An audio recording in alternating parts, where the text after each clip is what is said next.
So obviously today with the news of multiple districts saying that they're not going to comply, I first kind of want to talk about the background story behind this decision on implementing the Bible and the Ten Commandments into public schools as a historical context. Can you just kind of explain how teachers are going to use the Bible first as a historical context? Yeah, look, we looked at schools across the state. We heard from parents. We heard from folks from all over the state that said, look, this is not being taught in the classroom. You look at the old standards, it's clear that they are to teach the Bible's role in American history. It's clear throughout our history, going back from the Pilgrims and the Puritans to the Declaration of Independence and Thomas Jefferson's writings there, to Abraham Lincoln and Martin Luther King Jr., and everybody in between. And so what we said was, listen, we are absolutely not going to allow for another day our state to fall into this trap that the radical left has pushed onto the country, which is starting in the 1960s. They began to remove the Bible, any mention of Christianity from schools. And look, it's part of our history. The left doesn't have to like it. They can be offended, but they can't rewrite our history. So listen, when Martin Luther King Jr. points to the Apostle Paul in a letter from a Birmingham jail, we're going to talk about it in the classroom. When Thomas Jefferson said we're endowed by our Creator with certain unalienable rights, we're going to talk about it. When the Pilgrims talk about their reasons for coming to the New World, our kids are going to have to understand that because that is a crucial part of American history. So today we announced and we rolled out our guidelines to give teachers more specificity, to give districts that detail, to say, listen, here's how you teach the Bible in its historical context. Here's all the standards where it's crystal clear that the Bible needs to be referenced. And we're going to continue to provide resources so that districts can do this in an appropriate way. Parents want their kids to understand American history, and it's time that we make sure that they get that. So is that where like a lot of people are getting confused about? You're not saying that the Bible will be the only source of historical content. It's based off what other historical moments in history have happened that they've used the Bible. Is that what you're saying? Yeah, and look, Emma, when you look at it all, you see this context. The Bible was the most referenced book in the 17th and 18th century. It's the most read book in American history. It's the most purchased book in American history. If you take that out of the classroom in any kind of historical context, it's historical malpractice. You're lying to kids.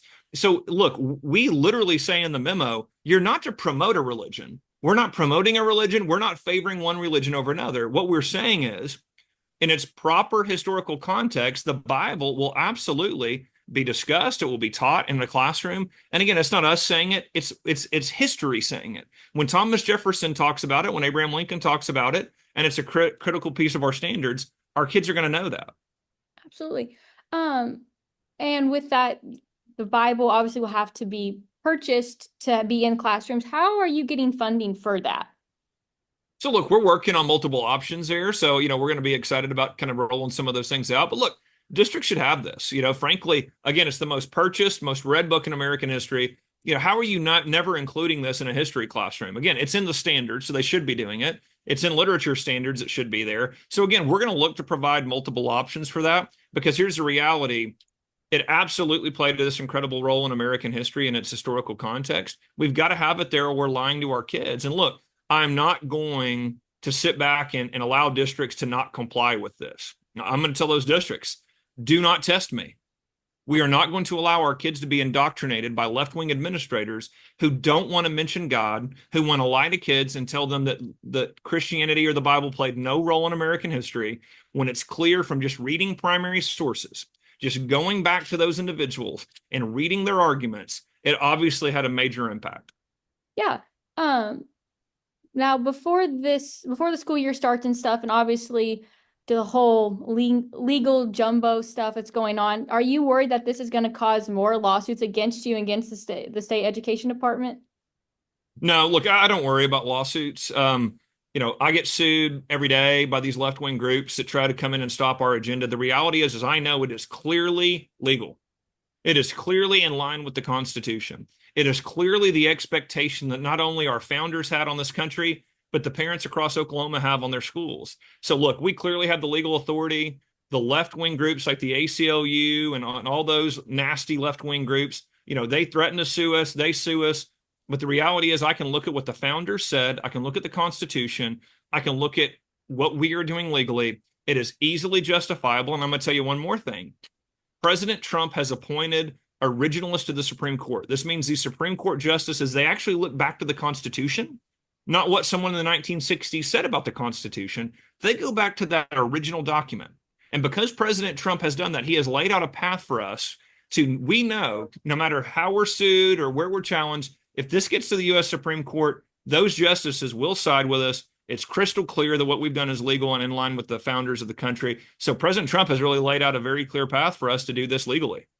Yeah, with that, I do have one question. So does the state board, do they have to pass this and for it to be effective by the fall, or is it just basically you said and then the board really has, like, how does that work? That's one thing I've been wondering.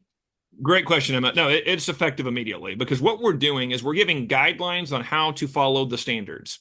So we're not changing the standards. The standards are clear. The expectation here is that you teach the Bible's role in American history. So we have heard that it's not happening. We've seen that it's not happening. So we're providing guidelines to go, listen, to be crystal clear, to meet the expectation of this standard, you need to be doing A, B, and C. So this is, again, to make sure that our districts have crystal clarity on what it means to teach these standards. So we're not adding to the standards. We are in a process of rewriting the standards for next year. But right now, this is just guidance about these standards that are in place. And so, by the way, you're going to hear districts lying to you and talking out of both sides of their mouth. On one hand, they say they teach the standards. On the other hand, they say they won't allow the Bible in the classroom or references to it in the classroom. Well, both of those things can't be true. So it's not a coincidence that the same districts that sued me to keep pornography in their classrooms are the same districts out there today saying they won't allow the Bible in the classroom. Well, I won't allow them to continue to lie and indoctrinate our kids. We will have the Bible in the classroom. Absolutely, yeah. There was something else.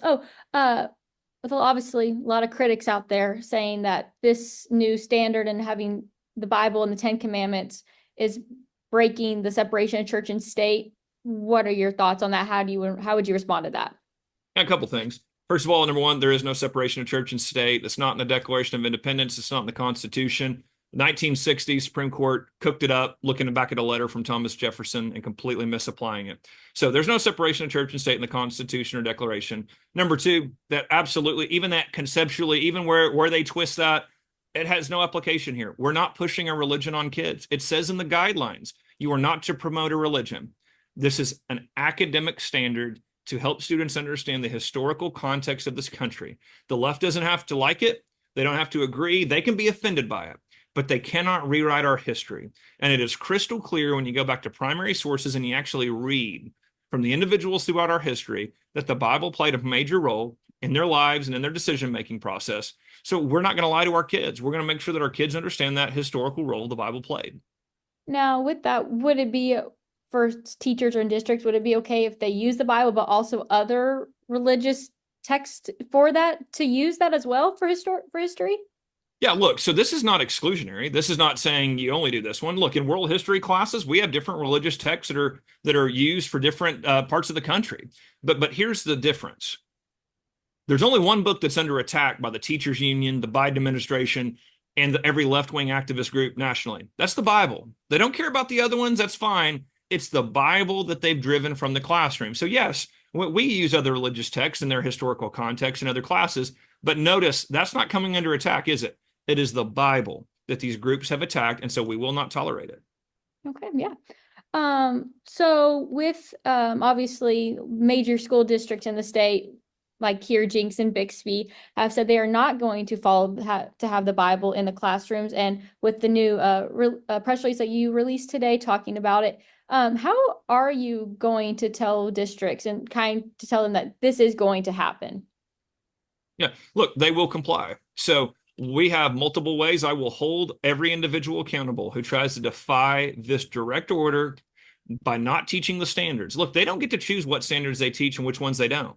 They can't choose to not teach math in their district. They can't choose to not teach the civil rights movement in their district. They can't choose to not teach the Bible because they hate the Bible, they hate Christianity, they don't want kids to know that. That's not a decision for them to make. We are to be professionals, and we are to look at academics and to say, if that's part of our history, we will teach it. So that is not up for them to decide, and I will hold every individual accountable who tries to avoid teaching our history and indoctrinating kids by censoring the role the Bible played in American history. So I would tell the superintendents, don't test me.